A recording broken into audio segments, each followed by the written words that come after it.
شروع اللہ کا نام لے کر جو بڑا مہربان نہایت رحم والا ہے۔ رات کی قسم جب وہ چھا جائے اور دن کی قسم جب وہ روشن ہو جائے، اور اس ذات کی قسم جس نے نر اور مادہ پیدا کیے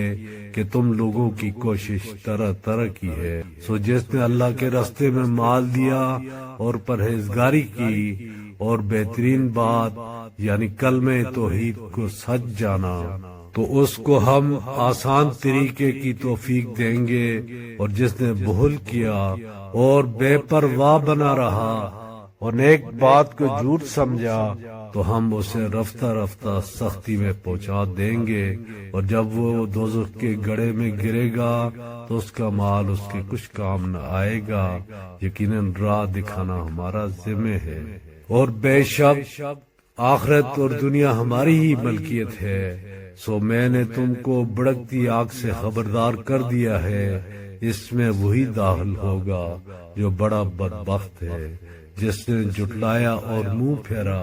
اور جو بڑا پرہیزگار ہے وہ اس سے بچا لیا جائے گا۔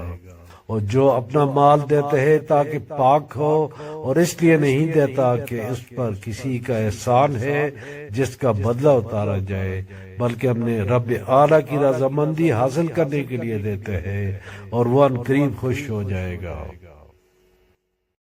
شروع اللہ کا نام لے کر جو بڑا مہربان نہایت رحم والا ہے۔ رات کی قسم جب وہ چھا جائے اور دن کی قسم جب وہ روشن ہو جائے، اور اس ذات کی قسم جس نے نر اور مادہ پیدا کیے کہ تم لوگوں کی کوشش طرح طرح کی ہے۔ سو جس نے اللہ کے راستے میں مال دیا اور پرہیزگاری کی اور بہترین بات یعنی کلمہ توحید کو سچ جانا، تو اس کو ہم آسان طریقے کی توفیق دیں گے، اور جس نے بہل کیا اور بے پرواہ بنا رہا اور ایک بات کو جھوٹ سمجھا، تو ہم اسے رفتہ رفتہ سختی میں پہنچا دیں گے، اور جب وہ دوزخ کے گڑھے میں گرے گا تو اس کا مال اس کے کچھ کام نہ آئے گا۔ یقیناً راہ دکھانا ہمارا ذمہ ہے، اور بے شک آخرت اور دنیا ہماری ہی ملکیت ہے۔ سو میں نے تم کو بھڑکتی آگ سے خبردار کر دیا ہے، اس میں وہی داخل ہوگا جو بڑا بدبخت ہے، جس نے جھٹلایا اور منہ پھیرا، اور جو بڑا پرہیزگار ہے وہ اس سے بچا لیا جائے گا۔